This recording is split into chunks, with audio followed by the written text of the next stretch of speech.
Assalamualaikum warahmatullahi wabarakatuh. Halo semuanya, apa kabar? Semoga selalu dalam keadaan baik dan selalu dalam lindungannya.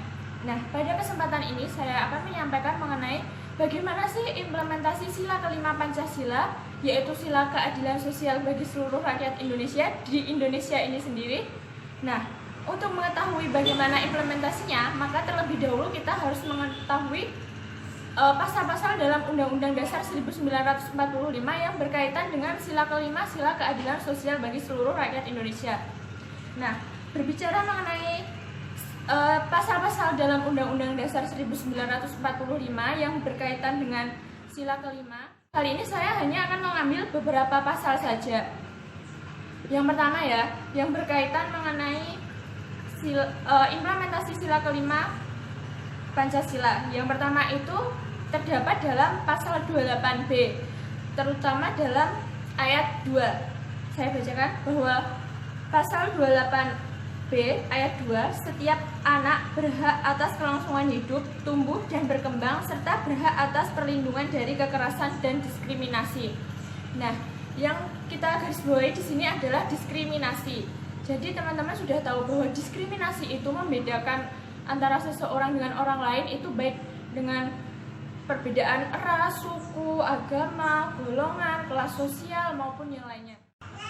Nah, mungkin dari kita sering menemui adanya perilaku diskriminasi. Sebenarnya teman-teman, perilaku diskriminasi tersebut itu bertentangan dengan Pancasila sila kelima. Nah, lanjut ke pasal selanjutnya.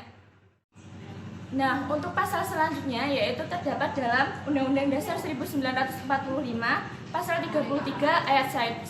Saya bacakan ya, bahwa perekonomian disusun sebagai usaha bersama berdasar atas asas kekeluargaan. Nah, jadi seperti kita ketahui, konsep dari asas kekeluargaan ini terdapat dalam koperasi. Nah, namun teman-teman, dalam realita yang ada, perekonomian di Indonesia itu lebih mengedepankan kepada perekonomian pasar. Hal ini terjadi karena regulasi dari pemerintah yang cukup longgar, sehingga produk-produk asing banyak yang datang ke Indonesia, sehingga mengakibatkan produk-produk lokal yang kalah saing, ibaratnya seperti itu. Lanjut ya teman-teman, masih di pasal 33, tapi sekarang ayat 2, bahwa cabang-cabang produksi yang penting bagi negara dan yang menguasai hajat hidup orang banyak dikuasai oleh negara. Nah, jika kita lihat dalam pengimplementasiannya di Indonesia, hal ini mungkin belum sejalan karena apa? Beberapa sektor-sektor seperti telekomunikasi, teknologi, pertanian, itu kita masih bergantung kepada pihak asing, seperti itu. Nah, untuk ayat selanjutnya yaitu di dalam ayat 3, bahwa bumi dan air dan kekayaan alam yang terkandung di dalamnya dikuasai oleh negara dan dipergunakan untuk sebesar-besarnya kemakmuran rakyat. Dari sini sebenarnya segala sesuatu sumber daya alam di Indonesia itu harus dimanfaatkan sebesar-besarnya untuk kepentingan rakyat. Namun apa yang terjadi teman-teman, dalam kenyataan yang ada bahwa sumber daya alam itu tidak semuanya dikuasai oleh negara.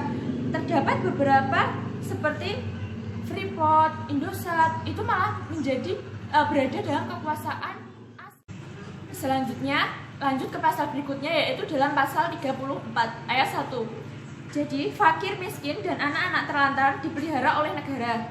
Nah, seperti kita ketahui bahwa pada kenyataannya di Indonesia masih banyak terdapat fakir miskin dan anak terlantar.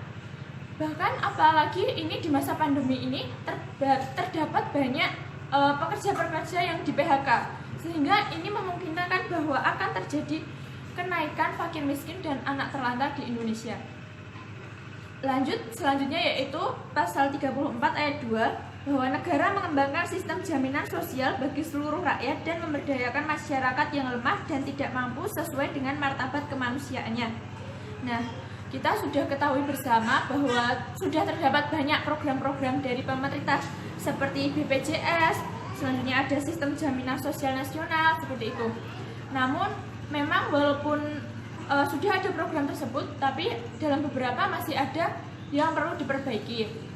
Nah, cukup sekian teman-teman, itu mengenai argumen saya dalam implementasi sila kelima Pancasila di Indonesia.